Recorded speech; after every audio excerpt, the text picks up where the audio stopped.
녹화 오케이 됐어. 네, 반갑습니다. 네, 오늘 할 주제는 이 환단국이 환단국이 어떤 책인가를 소개를 하는 날입니다. 오늘은 환기 9211년, 신시 개천 5911년, 단기 4347년, 서기 2014년입니다. 저는 대한사랑 후원으로 하는 강사 이양현입니다. 환단국에는 크게 5가지 주제가 있는데요. 환단은 어떤 책인가? 구통맥, 그리고 원형문화 신교, 역사 왜곡, 하나의 뿌리의 미래, 이렇게 5가지 큰 대주제가 있고요. 그 중에서 제가 오늘 할 거는 환단고기는 어떤 책인가에 대해서 하겠습니다. 환단고기 밝혀진 인류 창세 역사의 현주소, 그리고 한민족 구천장사의 구통맥, 이렇게 딱 나와 있는데요. 환단고기에서는 태초에 황국이라는 이런 거대한 나라가 있었다고 합니다. 동서 2만리, 남북으로 5만리에 이르는, 그러니까 거의 아시아, 유라시아, 시베리아, 유라시아 전 지역 대륙이 다 그냥 황국이라는 나라였다고 얘기를 해요. 그리고 이 황국은 12개의 나라가 동국으로 나누어서 다스렸다고 얘기를 하고 있거든요. 그래서 이 12개 나라가 전국으로 세계 각지로 흩어지면서 지금에 이르렀다고 얘기를 하고 있습니다. 그 대표적인 게 황국 12분국 중에 순밀 2국과 우르국이라고 이렇게 나와 있는데요. 이들이 동쪽으로 계속 이동을 해요. 그래서 이 메소포타미아 지역에 이르러가지고 식민지를 개척을 하는데, 우르국이 세운 식민지가 우루, 그리고 수메르국이 바빌론에다가 자리를 잡습니다. 이 문화를 수메르 문명이라고 얘기를 하고 있거든요. 우리가 알고 있는 4대 문명, 이집트 문명, 수메르 문명, 인더스 문명, 황하 문명, 이렇게 4대 문명을 배워왔었는데, 그 4대 문명 중에 하나를 황국이라는 나라에서 식민지를 개척을 했다고 얘기를 해요. 이때 당시 다 도시국가거든요. 개척을 했었다고 얘기를 해요. 그 증거들이 지금 이렇게 수메르 문명의 뿌리에서 나와 있고요. 이게 수메르 문명의 뿌리예요. 씨름하는 모양, 이게 절부터, 이거는 우리나라 문화거든요. 근데 서양에서 수메르 문명의 이름이 남아 있어요. 이 황국. 더군다나 이 4대 문명보다 더 오래된, 지금 이제 홍산 문명, 이쪽 만주 지역에서 홍산 문명이 발굴이 되고 있는데요. 근데 이 문명은 이 4대 문명보다 최소 1000년 이상, 많게는 3000년 이상 오래된 문명이라고 얘기를 하고 있습니다. 그래서 이제는 유물적으로도 이 황국이란 나라가 이제는 증명되고 있어요. 예전에는 없었으니까 어떻게 그때 당시에 그 원시 시대에 나라가 있을 수가 있느냐, 국가가 다 부족국 아니냐 얘기를 했었는데, 요하 문명이 발견되면서 국가로 인정을 되고 있습니다. 자, 황국 다음에 우리나라는 배달국 시대가 열렸다고 하고요. 근데 조선, 북구역, 고조선으로 이루어지는 이 국통맥을 얘기를 해주고 있습니다. 그런데 그런 역사들이 우리는 배운 적이 없거든요. 왜 그러냐? 중국에 의해서 역사가 왜곡이 됐습니다. 태초에 중국 3대 사서 편찬 보면 중국의 사서 편찬, 그러니까 춘추필법이라는 게 있거든요. 편찬 3원칙, 영광스러운 중국 역사는 부풀리고 수치스러운 일은 감춘다. 중국은 높이면서 주변 나라는 깎아내린다. 중국사는 상세히, 이민족사는 간단히 적는다. 그러니까 자기네는 조금만 잘하면 엄청나게 부풀려서 막 얘기를 하고 있고요. 딴 나라가 잘하면 그건 깎아내리고 있습니다. 그 대표적인 게 사마천의 조작한 금살치라고 하는데요. 사마천의 사기가 가장 오래됐다고 얘기를 하고 있어요. 그리고 모든 역사서를 이제 사마천 사기를 기준으로 얘기를 하거든요. 사마천이 한나라 때, 한고조 때 사서를 쓴 사람이거든요. 이때 이제 처음 시작한 게 삼왕오제. 오제 봉기에 금살치우와 헌왕에 대해서 나옵니다. 그러니까 헌왕과 황제 헌왕과 치우천왕의 전투가 이제 시작이 되는 거예요. 오제 봉기에서. 그게 이제 사서가 처음 시작하는데, 거기서 황제 헌왕이 치우를 잡아 죽였다라고 이제 표기를 했어요. 그렇지만 실제적으로 보면 치우천왕을 잡아 죽인 게 아니라, 그때 당시에 이 동방을 대표하는 치우천왕과 서방을 대표하는 황제 헌왕이 둘이 대대적으로 10년 동안 70여 위의 전쟁을 했습니다. 근데 이 70여의 전쟁을 치우천왕이 다 이겨버린 거예요. 그리고 전쟁을 나왔을 때, 그때 치우천왕의 81명의 형제들이 같이 다 전투에 참전을 했거든요. 근데 그 중에 한 사람이 잡혀서 이 헌원한테 잡혀서 이제 죽임을 당해요. 하시 한 명의 장수 중에 한 사람이. 그 형제죠. 그 잡혀서 그거를 가지고 치우청을 잡아서 죽였다라고 얘기를 하고 있습니다. 그렇지만 환단국에서는 이거를 정확하게 밝혀주고 있어요. 그런 것이 아니라 황제의 하늘을 무릎을 꿇히고 군신의 예를 받게 됩니다. 그리고 이 배달국의 14대 치우천왕인데요. 배달국에 와서 문물을 배워가요. 치우천왕의 선생이 자도천왕한테 이 도가의 사상을 배워갑니다. 그래서 그 사상으로 해서 다시 중국을 교화를 시키는 거죠. 그런 내용이 나와 있습니다. 또 한 가지는 봉기자어조선. 그러니까 기자를 봉기자어조선이니까 기자를 조선에 봉했다라고 되어 있거든요. 그러니까 고조선은 우리나라의 역사는 기자를 이게 봉하면부터 시작이 됐다. 그러니까 중국의 시민들이 출발이 됐다라고 얘기를 하는데 그게 웃긴 게요. 봉기자어조선 이렇게 기자를 조선에 봉했는데 신하가 삼지는 않았다고 또 얘기를 하고 있거든요. 그러니까 이게 자기가 임명을 했으면 신하 사가 된다. 신하 삼지는 않았다고 또 이런 이분법적 얘기를 하고 있어요. 그러니까 완벽한 거짓말도 하지 않고 살짝 꼬아서 얘기를 한 거죠. 아까 3대 거짓말 얘기를 했죠. 자기를 건 깎아내리고 자기 거 막 부풀리고 남의 거 깎아내리는 그런 전략을 그대로 보여주고 있습니다. 그리고 한사군도 똑같은 거예요. 한무제가 이게 이제 고조선을 무너뜨리고 위만정권을 무너뜨리고 한사군을 설치했다고 얘기를 했는데요. 근데 그때 당시에 이 북부 지역에는 북부여가 있었어요. 그러니까 위만정권이 무너진다 하더라도 북부여가 무너뜨리는 게 아니라 위만정권, 여기가 위만조선의 강력이거든요. 그러니까 북부여라는 나라가 따로 있었기 때문에 우리나라가 다 뺏긴 게 아니었어요. 그러니까 위만정권은 우리나라 전체 영토로 보면 일부분에 지내지 않았던 거예요. 지금으로 따지면 우리가 이제 팔도강산이라고 얘기를 하는데 뭐 전라도 일부 지역? 그거 하나 그것만 뺏긴 거예요. 우리나라 전체 뺏긴 게 아니라. 그러니까 이거는 도지사를 지금 대통령을 만든 거랑 똑같은 격이 되는 거예요. 그렇죠. 위만정권 뺐어요. 그리고 뭐 한사군을 설치했다고 하면 처음에는 뭐 한반도에 설치했다 아니다 이제 대륙에 설치했다 막 이렇게 여러 말이 막 계속 바뀌고 있는데 실질적으로 설치된 적이 한 번도 없었어요. 단 이들이 근거를 하는 이 함양 지역에는 그때 당시에 낙랑국이 있었습니다. 그 낙랑국은 뭐냐면 호동왕자와 낙랑공주라는 그 유명한 낙랑국이 있었거든요. 그러니까 이 낙랑국을 낙랑분이다라고 한사군 중에 하나인 낙랑분이다라고 이렇게 막 껴맞추기를 했던 거거든요. 근데 실질적으로 그렇지가 않습니다. 한사군이 설치가 되지 않았던 거. 설치가 되더라도 이 만주 지역, 북부 지역, 요동 지역에 설치가 됐어야 되는 거예요. 왜냐면 여기가 위만 정권이 여기 있었으니까. 밑에는 북부요, 이쪽은 한반도 중에 남남, 그리고 남사만 있었거든요. 그러니까 이게 허구입니다. 또 하나 일본의 역사 왜곡. 일본은 또 어떻게 역사 왜곡을 했느냐? 조선 사람들이 자신의 역사, 전통을 알지 못하게 하라. 그리고 조상 당군을 부정하게 하라. 그러니까 조선의 씨를 말리기 위해서 막 그렇게 했던 거예요. 그리고 여기 나와 있는 임나 일본부와 광개토 내왕 비문 조작이라고 나와 있는데요. 이 내용은 뭐냐면요. 일본 애들이 광개토 내왕 비문을 딱 조사를 해보니까 엄청난 거예요. 자기네들은 꿈도 못 꿀 수는 너무 대단한 거기 때문에 이거를 조작을 해야 되겠다 했는데 그 중에 하나가 있었던 게 뭐냐면 백제가 멸망할 당시에 그때 되는 이 일본이 백제 식민지였잖아요. 그래서 일본에 있는 왕이 이 백제를 지원하기 위해 입주로 지원병을 보내게 됩니다.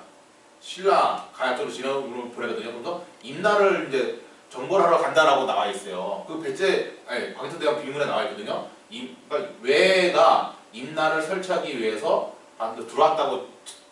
들어왔다라고 돼 있어요. 돼 있는데 그 중에 근데 일본 애들 조작으로 되냐면 글자 하나를 딱 석회로 막아버린 거예요.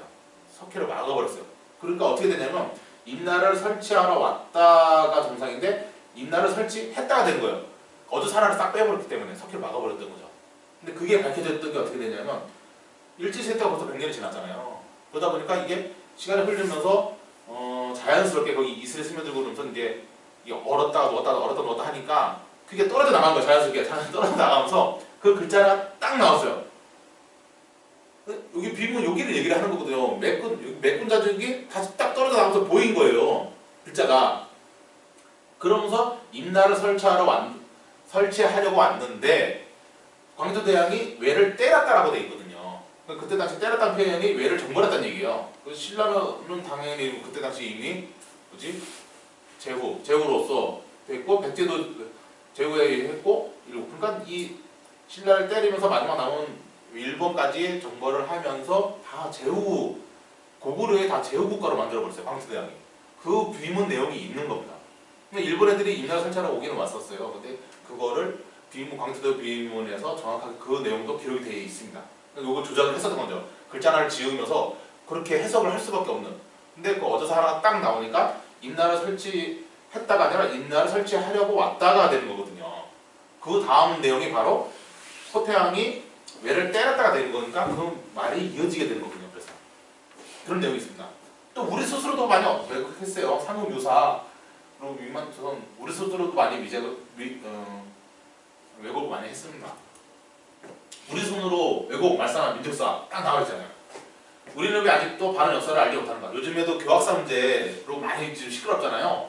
보면은 우리는 잘못된 이거를 그대로 가르치고 있어요. 당군조선, 기자조선, 위만조선, 한사군, 그리고 영맹왕국이었다라고 이렇게 가르치고 있어요. 그러니까 실질적으로 우리나라의 시작은 고려 때부터라고 얘기를 하고 있는 거예요. 삼국시대에도 분열된 국가니까 너네 나라가 아니고 그나마 통일된 나라가 처음이 고려니까 고려 때부터 너네들이 역사다라고 가르치고 있거든요. 그러면 고로 따지면 우리나라는 1000년밖에 안 된 나라가 되버려요. 근데 그게 아니라 삼국시대를 포함하면 2000년, 당군선을 포함하면 4000년, 아까 얘기했던 배달을 포함하면 7000년, 한국까지 하면 9000년, 만년의 역사가 됩니다. 이 1만년의 역사를 이 역사 왜곡을 하면서 여기 영맹하고 싹 여기 쫙 잘라버렸잖아요. 일본 애들이. 싹 잘라버리니까 7000년이 날라가고 지금 2000년만 남은 거예요. 고구려 백제 신라를 시작하더라도. 좀 올바른 거는 한국, 배달, 조선, 북부여, 고조선으로 이렇게 내려온 겁니다. 한국 아까 최초의 그 나라라고 얘기했었잖아요. 그러니까 전 세계 현생 인류의 처음 나라는 한국이라고 보고 있습니다. 그리고 실질적으로 이 배달부터 우리 민족의 역사라고 얘기를 하고 있거든요. 그리고 아까 얘기했던 칠천왕이 이 배달국의 14대 천왕이셨습니다. 그리고 당군조선, 허구가 아니라 실제의 47대 당국께서 다스렸다라고 내용이 다 나와 있고 연표도 다 나와 있습니다. 그 흔적을 많이 얘기를 하는데요. 지금 강화도 만이산 그걸 보면 그게 이제 우리의 역사책이라고 볼 수가 있습니다. 다음에 북부역. 그 다음에 해모수가 나라를 세운 북부역. 당군조선에서 북부역 넘어가고 북부에서 고구려. 그 해모수의 4대조 손자가 되는 고주몽이 세운 고구려를 세우게 된다. 실제로 보면 북부를 정기 고구려, 고구려를 후기 고구려라고도 얘기를 하고 있어요. 그 설도 그렇게도 얘기를 하고 있습니다. 왜냐면 고구려 말기에 당나라에서 내려온 전설 중에 하나가 80이 넘은 이씨 장수가 900년이 된 고구려를 멸망한다라고는 전설이 있었거든요. 그러니까 고구려가 900년이 됐을 때 80이 넘은 장수가 들어가면 고구려를 멸망할 수 있다라고 이렇게 그런 전설이 있었던 거예요. 근데 그때 당시 고구려가 900년이 안 됐거든요. 700년밖에 안 됐는데 그 200년의 잃어버린 거를 찾을 수 있는 게 북부였던 거예요. 북부 역사 180년을 합치니까 900년이 딱 되는 거예요. 그 이적이 그때 와가지고 80년 노령으로 와서 고구려를 멸망하게 된 거죠. 그런 내용이 있습니다. 서로 다른 한국사. 우리는 이게 지금 이거 보면 북한, 유가, 뭐 한국, 우리 주류사학계, 일본, 중국, 서양 막 이렇게 나와 있거든요. 일단 북한을 보면 북한은 대동강 유역에서 처음 시작했다. 자기들 중심으로 얘기를 한 거죠. 그리고 당군조선, 부여, 부려, 진국, 고구려, 백제, 신라, 남북국, 발해, 통일신라, 고려, 그리고 이씨, 봉건, 국가. 좀 재밌네요. 그럼 맨 마지막에 조선인민공화국이라고 딱 되어 있습니다. 그리고 일본에서는 한사부부터 시작했다고 얘기를 하는 거예요. 그쪽도 일본이 이렇게 할 수밖에 없었던 거는 자기네가 한일 합방을 했는데 한국을 다스리려고 보니까 자기네 나라는 아무리 늘려잡아도 2000년에 넘어갈 수가 없거든요. 백제가 멸망하고서부터 처음으로 외라는 나라가 생긴 거예요. 그때부터 만세기가 시작을 했거든요. 그러니까 백제가 멸망한 건 서기 670년대니까 지금 일본의 실제 역사는 그러면 지금부터 따져도 1300년밖에 안 돼요. 근데 700년을 다 늘려가지고 겨우 2000년을 맞춰놨는데 이 우리나라는 당구조선만 해더라도 자기네보다 역사가 길어버리니까 이걸 딱 잘라버린 거예요. 자기네 소재 만들어서. 그 중국도 아까 봉기자와 져서 이거부터 시작을 한다고 얘기를 하고 있고요. 근데 서양은 더 웃겨요. 우리나라는 부족국가. 이때는 나라도 없었다고 얘기를 해요. 그리고 한 번도 뭐 분열국가시대, 삼국시대, 통일신라 하면서 이때부터가 실질적으로 막 얘기를 우리나라의 역사 이게 시작이다라고 막 얘기를 하고 있는 거예요. 서로 다른 한국사. 분명히 이게 우리나라의 역사인데 보는 시각에 따라서 벌써 하나, 둘, 셋, 넷, 다섯, 여섯, 일곱 가지 서로 다른 얘기를 하고 있습니다. 이 사람은 누구냐면 러시아 학자거든요. 러시아 학자 푸틴인데 이 사람이 동북아 역사를 공부를 하다 보니까 시베리아 그 학자 시베리아 지역 역사의 권위자예요, 이분이. 동북아 역사에서는 고조선을 빼면 얘기를 할 수가 없는데 왜 한국은 그걸 얘기를 안 하는지 모르겠다고 얘기를 하고 있어요. 중국이나 일본은 없는 역사도 막 만들어서 얘기를 하고 있는데 왜 너네들은 있는 역사도 없다고 얘기를 하느냐. 그렇게 외국에서 오히려 그렇게 얘기를 하고 있습니다. 자, 그럼 환단고기가 참이냐 거짓이냐 그 위서론이 많이 나오고 있는데요. 그 위서론 얘기하는 사람들 보면 뭐 조작이 됐다, 뭐 인명, 지명, 그리고 근대수로 뭐 왜 그때 당시에 세계, 인류, 헌법 뭐 이런 거 근대 언어가 들어갔다 막 얘기하고 연거탑 막 시비를 걸거든요. 하지만 진서임을 입증하는 자료들이 지금은 나오고 있어요. 그리고 이 사람들이 하는 얘기는 단대 시조 선생님도 그런 얘기를 했다고 해요. 왜냐면 판단곡의 내용은 참으로 대단하다. 그런데 지금은 그거를 알 수가 없다라고 얘기를 했거든요. 그러니까 그 얘기를 막 신채원 선생님도 모른다고 했지 않냐, 거짓말이다 했는데 그 말뜻은 그게 아니라 그때 당시의 수준으로는 이거를 증명할 길이 없다는 게 얘기를 하셨던 거예요. 그러니까 해석을 그때 당시를 할 수가 없죠. 근데 지금은 과학이 발전하니까 시뮬레이션을 할 수 있잖아요. 판단곡에서 얘기한 것 중에 오성치료 현상을 얘기하거든요. 오성치료라는 게 5개 행성.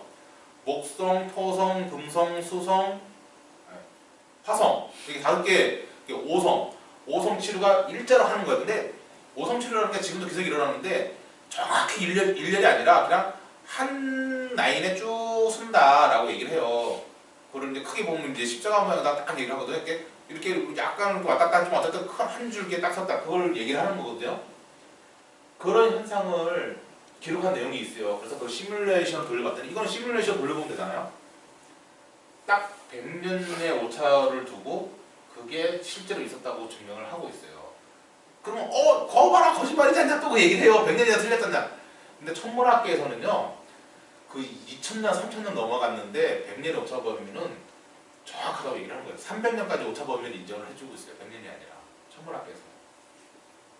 그 사람이 직접 얘기를 해주고 있습니다. 오성치료 현상을 통해서. 그러면 어떻게 되느냐? 판단고기가 밝혀지는 한민족 부전의 부통맥. 이게 우리의 진짜 부통맥인 거예요. 보면 삼성조 시대. 아까 한국 배달 당구조선 얘기를 했죠. 이때는 재정일체 시대였고, 그러니까 군주가 재정까지 같이 받던 거예요. 신사의 시대라고 볼 수가 있죠. 임금도 거의 신사면 맨날 수행을 하고 뭘 했기 때문에 신선들 그런 사상 환히 깨쳐있는 그런 시대였었어요. 그리고 당구조선까지도 우리가 황제였습니다. 그러니까 중국한테 조공을 받는 오히려 우리가 선진국이었어요. 그 이후 당구조선 이후 이 중국의 진시황이 나온부터 당구조선을 무너지고 진시황이 나왔거든요. 진시황의 뜻 자체가 처음으로 황제를 칭했다라는 거예요. 그러니까 그때부터 중국이 황제를 칭하기 시작을 한 거예요. 그 이전에는 다 우리가 황제였습니다. 그렇다고 해서 우리가 이제 황제를 안 한 것도 아니에요. 뭐 북부요, 고구려, 대진, 고려까지 다 전원 칭제를 했어요. 하긴 했지만 이때부터 이제 아무래도 좀 많이 이제 기울게 되죠. 이때 북부요, 고구려, 대진국, 고려까지도 이 고구려까지는 우리가 이때까지 선진국이었습니다. 대진국까지도 봐야 되겠네요. 대진국, 북부요, 고구려, 대진국 이게 3등분이 되거든요. 황국, 배달, 당구조선 이게 삼성조 시대. 이때는 우리가 선진국이었고 재정일치 시대였고 중국도 우리가 다스렸다. 중국을 제후로 거느렸던 그런 나라였고요. 북부요, 고구려, 대진국 이때까지만 해도 이제 이때는 재정이 이제 분리가 되기 시작해요. 그러면서 우리가 들어가 보면 신녀들이 막 천재를 지내고 그러잖아요. 신녀 딱 분리가 되는 거예요. 동서양이 똑같아요. 이집트도 원래는 그 파라오가 다 했었는데 그거를 분리를 시키기 시작해요. 비슷한 시기입니다. 그때. 이게 동서양의 똑같은 시대에 재정이 분리가 돼요. 제사와 정치가 분리가 되기 시작하는 시점입니다. 그리고 이때까지 북부여, 고구려, 대중국 이때까지도 대륙을 우리가 호령하던 지배를 하던 그런 나라였고요. 그리고 고려, 조선, 대한민국 이렇게 내려오면서 저희가 이제 한반도로 우겨드는 그런 역사를 가져오고 있습니다. 이 큰 나라가 점점 작아졌던 거죠. 이만했던 게 이렇게 조그만해진 거죠. 이걸 보면 다른 편으로는 저희 환단국에서는 이거를 뭐라 하냐면 열매가 되는 과정이었다라고 얘기를 해요. 열매. 왜 열매도 처음에는 막 이렇게 떠가는데 씨앗 하나만 딱 남기잖아. 지금 우리가 대한민국이 씨앗이 된 거죠. 지금. 야, 이게 환단국에서 밝혀주는 고조선 8조 국법입니다. 우리는 국사 시간 때 환단고기가 8조법이 있는데 4개만 전해져 내려온다라고 얘기를 했거든요. 그렇게 배웠어요. 근데 그게 아니라 8개가 다 내려오고 있습니다. 이걸 알 수 있는 게 환단고기밖에 없어요. 환단고기는 대단한 겁니다. 지금 이게 환단고기 태백기사에 보면 번안세계가 있는데 이게 뭐냐면 고조선은 진안, 마한, 번안, 상한 간격으로 다스렸잖아요. 진안은 단군이 다스리고 번안, 마한은 부단군이 다스렸던 거죠. 그러니까 부단군. 근데 그 부단군의 역사도 다 여기 환단국이 기록이 돼 있어요. 그 중에 번안세가에 이 8조법이 딱 내려오고 있습니다. 자, 이 개천절. 우리가 다음에 개천절의 얘기인데요. 개천절을 하면 단군 할아버지가 처음 나라를 연 날이다라고 알고 있는데 그게 아니라 배달국의 건국일이다라고 하고 있어요. 5909년 음력 10월 3일. 이때 초대 거벌한 황제가 배달국을 여시고 오라고 나와 있습니다. 이날입니다.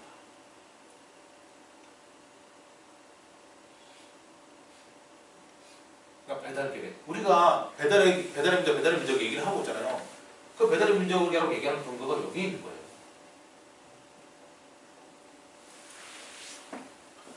여기 보면 태극기 시도 나왔네요.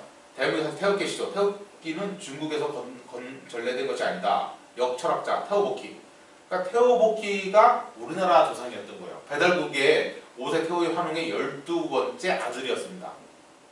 그러니까 주역도 한역이다. 그때는 한역. 한역을 처음 18개 해가지고 처음 그신 분이 태호복희 씨세요. 그러니까 태극기가 원래 우리 겁니다. 중국 게 아니라. 홍익인가 사상도 예전부터 있었던 거고요. 단군 할아버지 이전에 배달국 이전에. 한민족을 지켜온 난가 정신에 대해서 알아보고 난가라는 건 뭐냐면 우리가 흔히 아는 화랑을 얘기를 하는 거예요. 근데 화랑이 신라만 있었던 게 아니라 고구려, 백제, 신라 다 있었다는 거죠. 고구려에는 조의선이 있었고요. 백제는 무절이라고 했고요. 또 이 백제의 무절 중에 최고의 무절을 사우라비라고 얘기를 했거든요. 이 사우라비가 일본을 건너가서 사무라이의 어원이 됩니다. 사무라이는 서양으로 따지면 기사예요. 그러니까 영주 밑에 기사들 있잖아요. 그러니까 대영주 밑에 사무라이. 사무라이들 계급이 상류층인 거예요. 지배계층이에요. 그러니까 사무라이가 우리는 흔하게 뭐 그냥 칼 쓰는 칼잡이들 그렇게 생각하는데 그게 아니라 지배층을 얘기하는 거예요. 사무라이 칭호를 받는 것 자체가 지배층인 거였어요.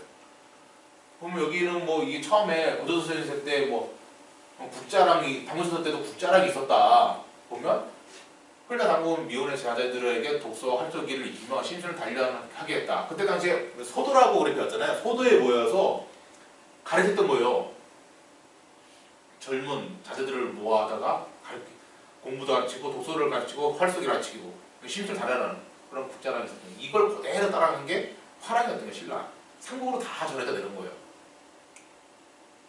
지금은 대한사람, 저희가 사단 보면 대한사람, 저희가 이 충리 행당을 이어가고 있습니다. 현재.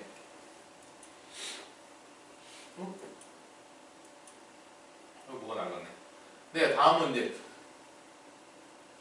다음에 가치에 대해서 지금 이제 세계 문자 올림픽에서 한글이 금메달 땄다라고 얘기를 딴 내용이 있어요. 세계 문자 올림픽이라는 걸 2번을 했대요. 2번이나. 처음에 2009년, 그리고 4년 뒤인 이때가 언제죠? 2012년 3년 뒤네요. 이렇게 2번을 했는데 그때 한국이 1위를 했습니다. 처음 했을 때도 한국이 2위를 했어요. 그때 그리스와 이탈리아가 뭐 2위, 3위를 했고요. 두 번째는 더 재밌는 게 뭐냐면 뭐지? 막 시대에서는 독일, 스페인, 포르투갈, 그리스, 인도 그리고 새롭게 창조한 문자를 쓰거나 타국 문자를 차용, 개조해 쓰는 나라가 27국이 창결을 했다. 그러니까 언어학자들이 다 모여가지고 최적화된 언어, 막 자기 언어, 막 이걸 다 가지고 나온 거예요. 그렇게 해서 올림픽을 했는데 한국이 거기서 1위를 한 겁니다. 한글이 당당하게.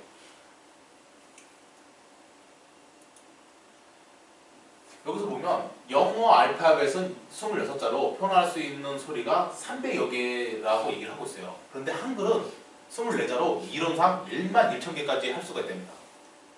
그러니까 실제로 8,700개의 소리를 낼 수가 있대요. 이게 무슨 얘기를 하냐면 지금 언어가 없는 부족들이 많이 있잖아요. 근데 그들의 전통을 이렇게 뭐 글로서 이제 문서화 시켜야 되는데 그들이 글이 없기 때문에 글자 보급을 하거든요. 그때 이 유엔에서도 보급하는 게 이 한글을 보급을 하고 있대요. 왜? 한글을 가르치면 일주일만 가르치면 자기네는 말을 다 할 수가 있다는 거예요. 그게 뭐냐면 뭐 우가 우가 우짜짜 이걸 한글로 쓰면 그냥 우가 우가 우짜짜 그냥 한글로 쓸 수가 있는 거잖아요. 근데 그걸 영어로 쓴다 생각해보세요. 그럼 우가 우가 우짜짜를 영어로 쓴다면 우니까 유, 가, GA, UGA 이렇게 된가?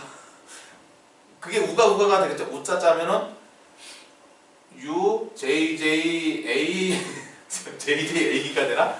저도 영어를 이 스펠링이라는 게 어렵잖아요. 영어를 가르치면 한 달이 걸린대요. 자기 나라 말을 쓰는데. 근데 한글을 가르치면 일주일은 다 쓴다는 거예요. 그러니까 이게 거의 뭐 이제 민족도 사라지고 언어도 없는 글자 없는 민족들한테 이거를 가르치면 그 문화, 자기네 전통, 문화 이런 걸 기록할 수 있잖아요. 그래서 한글을 가르친다는 거예요. 일주일이면 다 통한다는 겁니다. 한글이 그렇게 되잖아요. 그리고 이후의 두 번의 대회 이후 더 이상은 할 수가 없다는 거예요. 문자는 언어와 달리 쉽게 변하지 않는 데다 이번 대회에 창조, 개조한 문자까지 참가한 만큼 사실상 문자 올림픽은 이번이 마지막이다 라고 말을 하고 있습니다. 더 이상의 문자가 최적화된 문자가 나올 수 없는 거예요. 한글이 더 발전을 했으면 했지 더 이상 뭐 한글을 능가하는 문자가 나올 수 없다라고 공식적으로 확인을 한 거예요. 두 번의 문자 올림픽에서 한글을 다 1등을 하고 더 이상은 할 수가 없다라고 전 세계가 인정을 했습니다. 언어학자들이. 다시 한번 볼게요. 이게 난가정신, 아까 지금 비행 화면에 나왔는데 지금 다운이 돼서 그랬었네요. 이게 한민족 역사 개척단 난가의 맥을 전해주는 난가정신이 있습니다. 황구시대 때 광명인간, 그러니까 환인이라고 얘기했거든요. 우리는 그때 황구시대 때는 우리 인간들 서로가 다 우리는 환이다라고 했어요. 우리는 환이다, 밝다, 환이다라고 얘기를 했고요. 그리고 자기들 우두머리를 어진일자로 붙였거든요. 지도자, 그러니까 환인이라고 불렀습니다. 그리고 배달시대 때는 재생당, 삼당이 있었고, 삼당이라는 처음에 이 부서가 있어요. 관직위에서 출발을 해요. 그래서 이 삼당은 군부대인데 이 신교를 지키는 신교 부대였어요. 그러니까 그 왕의 친위부대죠. 친위부대였던 거죠. 거기서 시작한 게 이 화랑입니다. 북자랑, 천왕랑, 화랑 조의선인 무절로 내려와서 고구려 때, 그리고 조선시대 때 선비정신, 조선말의 동학, 그리고 지금 대생양으로 내려오고 있습니다. 근데 조선시대 때 선비 얘기하면 그건 유기 아니라 또 얘기하시는 분들도 있거든요. 그게 아니라 그 의병 활동을 많이 했잖아요. 그런 선비정신을 얘기를 하고 있는 겁니다. 국가를 위해서. 그리고 세계가 인정한 한글의 우수성. 아까 좀 이거 얘기하고 있었죠. 훈민정음 뿌리 가림토. 이게 가림토 38글자예요. 그리고 이 38자에서 10개를 빼면 딱 훈민정음 28자가 됩니다. 근데 이 가림토 글자가 당군조선시대 때 이미 만든 글자예요. 그러니까 한글이 기나 생긴 게 아니라 이 가림토 글 얘를 근거로 해서 만든 거예요. 그리고 재밌는 게 보면 알파벳 같기도 하고 아라비아 숫자도 나오고 막 그래요. M자도 보이고 막 실제로 이 가림토 글자에서 세계가 다 모든 글자가 뽑아져 나왔다고 얘기를 하고 있습니다.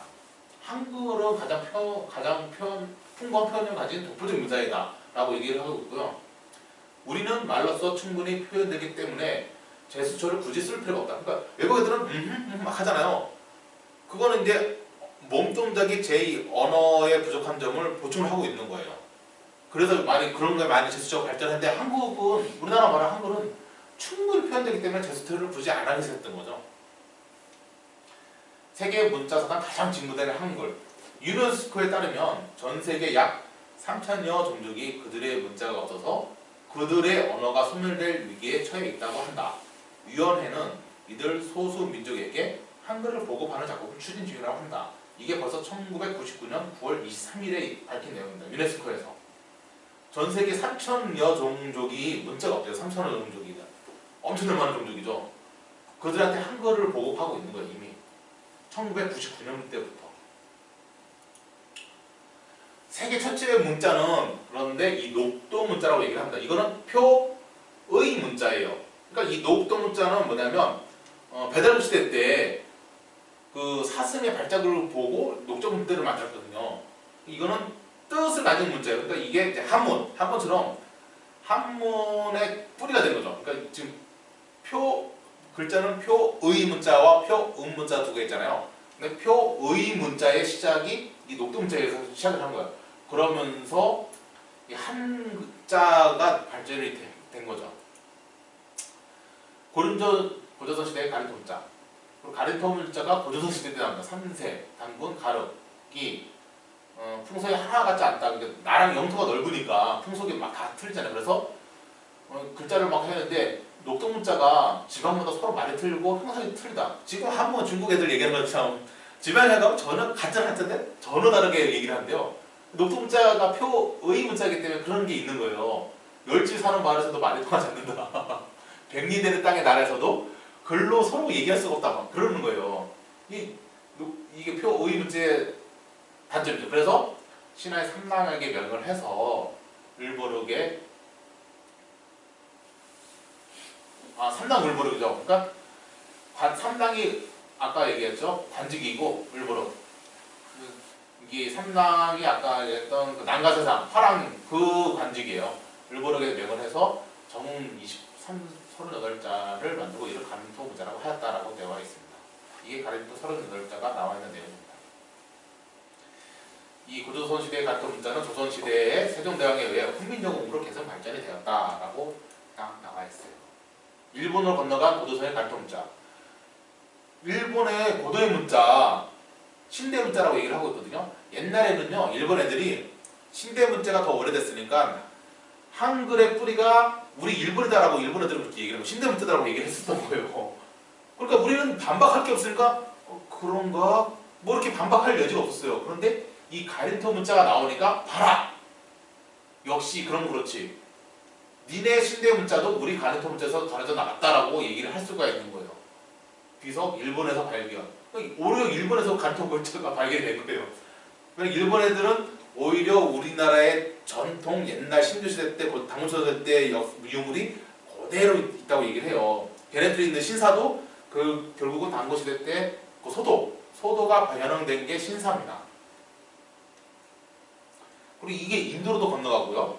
가린토 문자가 인도로 건너가고 인도로 건너간 얘기가 여기 있어요. 인도로 건너간 것은 기원전 2000년에서 2100년경으로 된다. 고조선 3세 당군이신 가륵 2년에 창제가 가린토 문자를 인도로 건너간 계기는 다음과 같다. 신라인 박생이 떴다는 부도지에 보면 사서가 전해되는데 부도지 17, 18장 기록을 보면 우임금 시대 때, 그러니까 요순우탕 할 때 우임금이죠. 고조선의 제후였던 순임금의 부친 유호 씨는 월식 생성의 땅으로, 그러니까 인도의 땅으로 들어가 그 지방 사람들을 교화시켰다. 인도의 땅으로 들어가 그 지방 사람들을 교화시켰다. 그러니까 가르쳤다는 얘기거든요.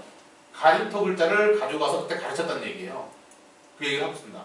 근데 이게 보세요. 고대문자 비교를 보면 이 가린토 문자고요. 훈민정음, 일본의 신대 문자, 그리고 인도의 브라자트 문자, 몽고의 파스타 문자, 중국의 각골 문자 다 여기서 내려간 거예요. 이걸 한번 볼게요. 다시 한번 볼게요.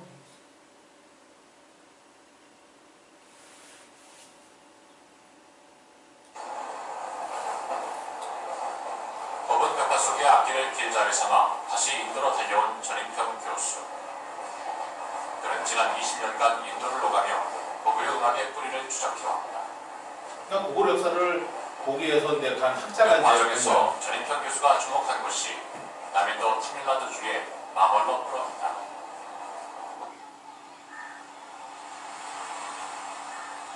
참 재밌는 얘기를 한다 여기서 보면. 바닷가의 항구 도시 마멀러브라. 분명히 남인도 인도거든요. 드라비다 쪽의 전통 문화가 일모습 그대로 남아있는 곳이다.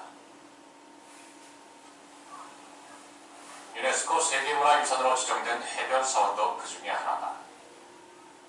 이름 그대로 바닷가에 위치한 해변 사원은 1300년 전에 조성된 지금 인터넷 사정이 안 좋아가지고 좀 화질이 좀 흐리네요. 이 사원에는 힌두교에서 인도인들에게 가장 사랑받는 시바신이 모셔져 있다. 남근 형상의 돌 링가, 링가는 시바신의 상징이다. 사원을 찾은 남인도 가족의 대화에서 흘러나온 낯익은 소리. 아빠, 엄마가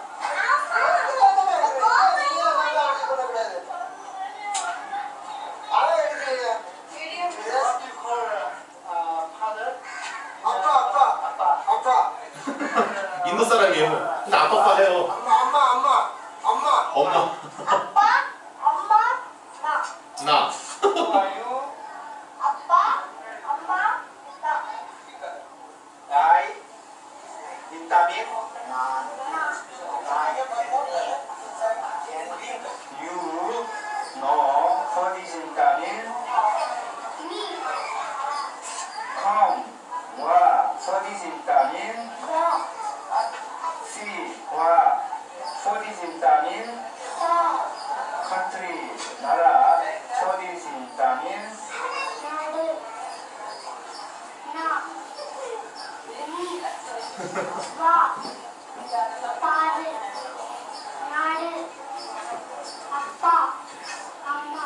명사는 물론 동사도 우리말과 비슷하다. 똑같은 말을 하거든요. 똑같은 말. 남인조 드라비다족의 공용어인 드라비다족이 자랑스럽게 생각하는 타미로는 인도 지폐에도 들어있다.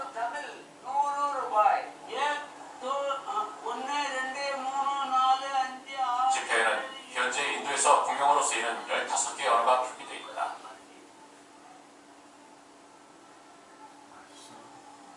타미로도 그 중에 하나. 근데 글자는 저런데 발음하는 게 똑같은 거예요, 우리랑. 드라비다족은 아빠, 이들의 언어를 잃지 엄마. 않고 살아온 것이다. 그래서 드라비다족의 타미로는 우리말의 어원을 추적하는 언어학자들의 연구 대상이다. 3일 글자 저기. 그렇다면 음악은 어떨까? 아무런 형체도 남아있지 않. 네, 지금 화질이 안 좋아서 일본의 역사 계속 넘어가겠습니다. 그러니까 여기서 보면 남인도 인도 대륙이 이렇게 크잖아요. 근데 그 끝에 드라비다족 걔네들이 이렇게 한국말 우리랑 똑같은 말을 쓰고 있어요. 인도의 그래도 한글과 한자는 음양의 짝이며 한민족의 문화유산이다. 그러니까 한글뿐만이 아니라 한자도 결국 우리가 다 만들었다는 거예요. 아까 얘기했죠. 녹동문자, 가림토, 한글의 뿌리 가림토, 한자의 뿌리 녹동문, 음양짝으로서 우리가 다 만들었던 겁니다. 각본문자도 태어크 시대 나왔던 게 우리나라 문자가 된 거예요. 각본문자에서 발전된 게 한자거든요. 그러니까 우리나라가 두 개를 다 만들었던 거예요. 자, 세종대왕이 창제한 훈민정음은 오늘날 우리는 왜 한글이라고 할까? 우리 민족은 예로부터 한이라는 자를 애용해 왔다. 현재 우리나라의 국어가 한국이라는 점에서도 이를 알 수 있다. 한의 뜻은 왕, 수장, 우두머리, 하나, 크다, 바르다, 많다, 밝다, 훌륭하다, 하나님 등 여러 가지 좋은 뜻이 담겨 있다. 한이란 글자 하나에 이렇게 좋은 글자 다 들어가 있는 거야. 크고 밝고 훌륭하고 하나님, 지도자 이런 뜻이 있는 거예요. 한이란 글자에. 한글은 세종대왕이 28자를 포할 당시 훈민정음이라고 이름 지어졌다 라고 되어 있습니다. 자, 다음에 알아볼 것은 이제 신교의 3대 경전입니다. 신교의 3대 경전. 우리나라는 예로부터 천부경이 있어. 천부경, 삼일신고, 삼전경전 이 세 가지가 있었다고 얘기를 합니다. 자, 처음에 우리 이제 역사 왜곡에 대해서 북통맥에 대해서 알아봤고요. 두 번째는 우리 한글에 대해서 두 번째는 난가사상, 우리는 난가가 어떻게 흘러들었는지 알아봤고, 세 번째로 알아본 게 한글. 글자 발달 사항이 알아봤고 이 네 번째로 이제 요걸 알아보면 이제 오늘 할 얘기가 다 되는 거거든요. 한다고 큰 주제예요. 신교. 천부경 80자가 있었고 삼일신교 366자 교화경 참전개정이 있었다라고 얘기를 하고 있습니다. 천부경 80자는요. 같이 한번 읽어볼게요. 이른 시나 무시일이요 섭상극 하야도 무진본이라 천의 일은 일이요 지의 일은 이요 인의 일은 삼이니 일적 식과라도 무게 화삼이라 천도 1호 3이요 지도 1호 3이요 인도 1호 3이니 대삼합력하야 생칠팔구하고 운산사하야 성환오칠이더라 일이 무연하야 만왕망대라도 용본 부동본이더라 본은 시민이 본태양하야 악명하고 이는 중천지하야 일이니 일은 종이나 무종일이더라. 이게 천부경의 뜻입니다. 그러니까 이거를 천부경 하나만 가지고도요. 대상의 천부경, 대상 선생님의 천부경 강의 한 게 있는데 그게 1년짜리 강의예요. 근데 여기서는 다 알 수 없고 이게 직역과 의역이 있다고 하잖아요. 일단 간단한 대략적인 직역만 할게요. 의역까지 그 스무트까지 다 알아보기에는 너무 어렵고요. 직역을 보면 이래요. 천부경 하나는 천지 만물 비롯된 근본이나 무에서 비롯된 하나이어라. 이 하나가 나눠져 천지인 상극으로 작용해도 그 근본은 다할 것이 없어라. 하늘은 창조운동 뿌리로서 첫째되고 땅은 생선운동 근원되어 둘째되고 사람은 천지의 꿈 이루어서 셋째되니 하나가 생장하여 10가지 열리지만 다음 없는 조화로서 삼세도 이름일세. 하늘도 음양운동 삼수로 돌아가고 땅도 음양운동 삼수로 순환하고 사람도 음양운동 삼수로 살아가니 천지인 큰 삼수 마수 합해 육수되니 생장서 7, 8구를 생합니네. 천지만물 3과 4수 변화마디 운행하고 5와 7수 변화원리 순환운동 이름일세. 하나는 오묘하게 순환운동 반복하여 조화작용 무궁무궁 그 근본은 변함없네. 근본은 마음이니 태양의 근본두어 마음의 대광명은 한없이 밝고 밝아 사람은 천지 중심 존귀한 태일이니 하나는 천지 만물 끝을 맺는 근본이나 무로 돌아가 마무리된 하나입니다. 다음에 삼일신고입니다. 삼일신고는 5전으로 되어 있어요. 첫째 허공,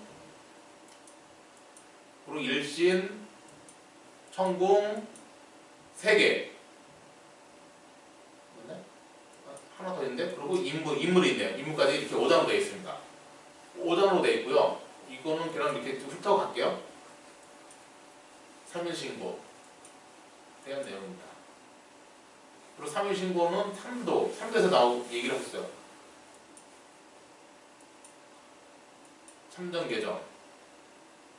참전개정에 대해서 나와 있는 내용이고 참전개정에서 8가지 계율을 또 얘기를 하고 있습니다.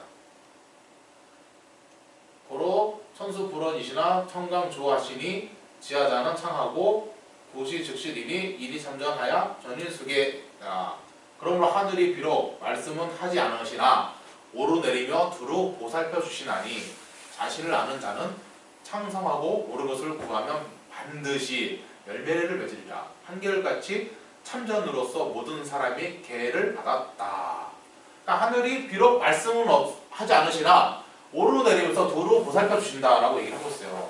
그러니까 자신의 스스로 알고 아는 자는 창성하고 옳은 것을 구하면서 옳은 것을 구해야지만 반드시 열매를 맺는다라고 되어 있거든요. 그러니까 우리가 참전개정, 참전으로서 모든 사람이 계를 받았다라고 되어 있습니다. 그러니까 우리가 옳은 것을 구해야 되는 거예요. 구해야지 열매를 맺을 수가 있는 거죠. 하늘이 보지는 말씀은 없다 하더라도 하늘이 말을 할 수는 없잖아요.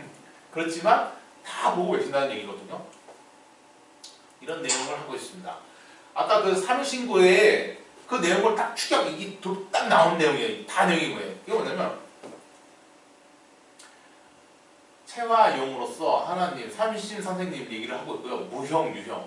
그러니까 하나님 원신으로서 그러니까 저희 이법을 먼저 얘기했거든요. 자연, 봄여름 가을 겨울 돌아가는 거. 그거 이법.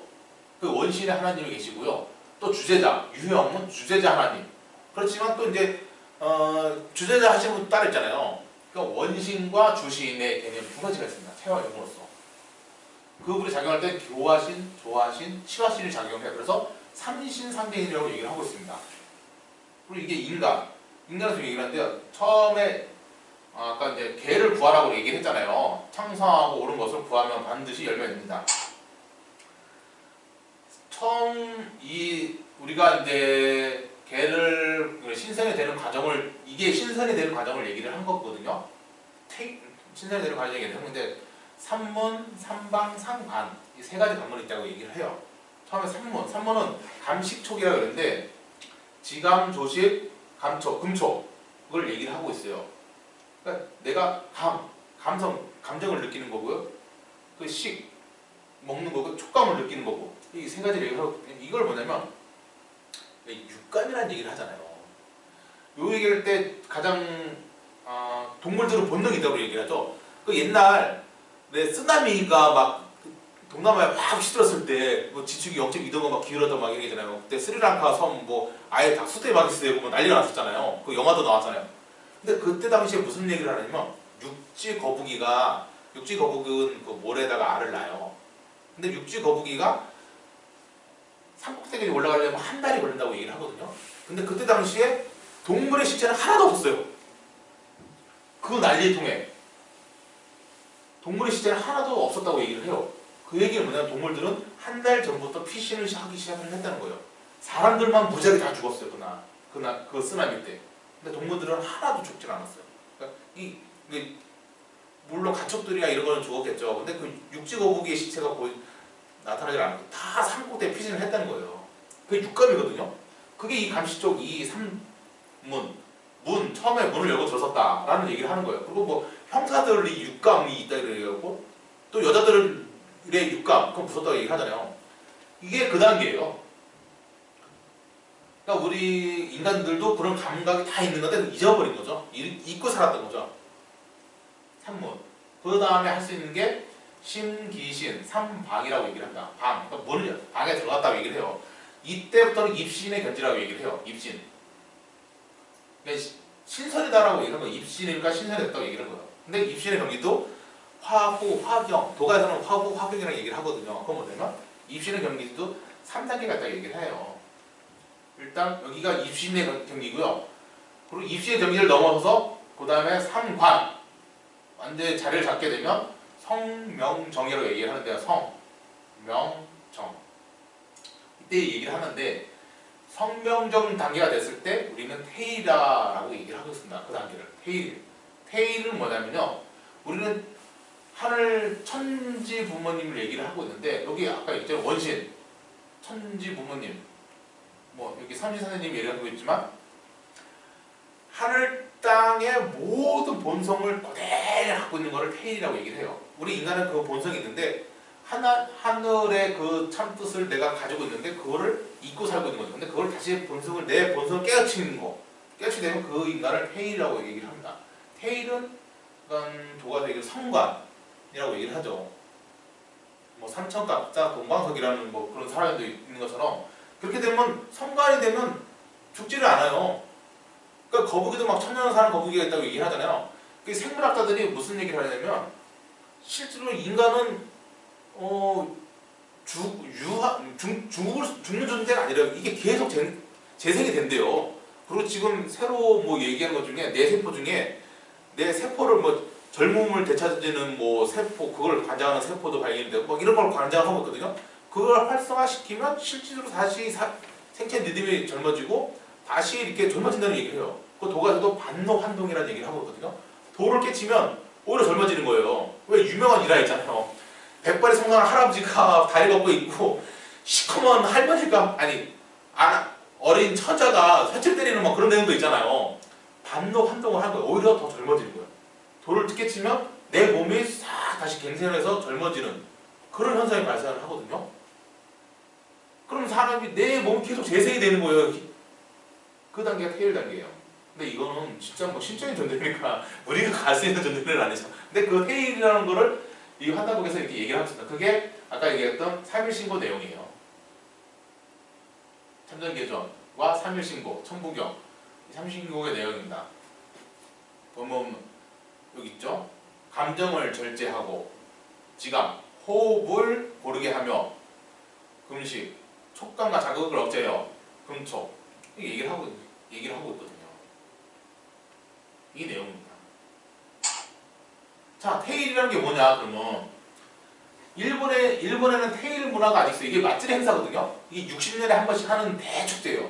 일본은 그 이세 신궁이 있는데 대표적인 이세 신궁하고 이즈모 대사하고 두 개가 있죠. 근데 이건 이즈모 대사 때 이세 신궁은 도쿄에 있는 거고 이즈모 대사 이즈모 대사 때 테일 이 맞들이 행사를 하는데 60년에 한 번씩 그 친구를 다 때려부시고 새로 진대요. 완전 때려부시는 건 아니죠. 근데 지붕 뭐 개량하고 하면서 60갑자에 맞춰서 60년에 한 번씩 새롭게 하거든요. 그리고 20년에 한 번씩 행사하고 매년 행사를 하고 맞들이 행사를 매년 해요. 근데 이제 아예 다 때려부시는 거는 60년에 한 번씩이고 그런 크게 하거든요. 그때 얘네들은 이 테일 깃발을 들고 나가고 있어요. 테일. 테일이 신이구나. 이게 남아있는 거예요, 일본에는. 그 신사문화에. 테일이 되는 길. 그렇다면 테일이 되는 게 도대체 뭔가? 보면 삼성기 하, 삼성기 상, 태백기사 신시본기에 다 나왔어요. 신교의 수행 문화는 궁극적으로 삼신상대인으로부터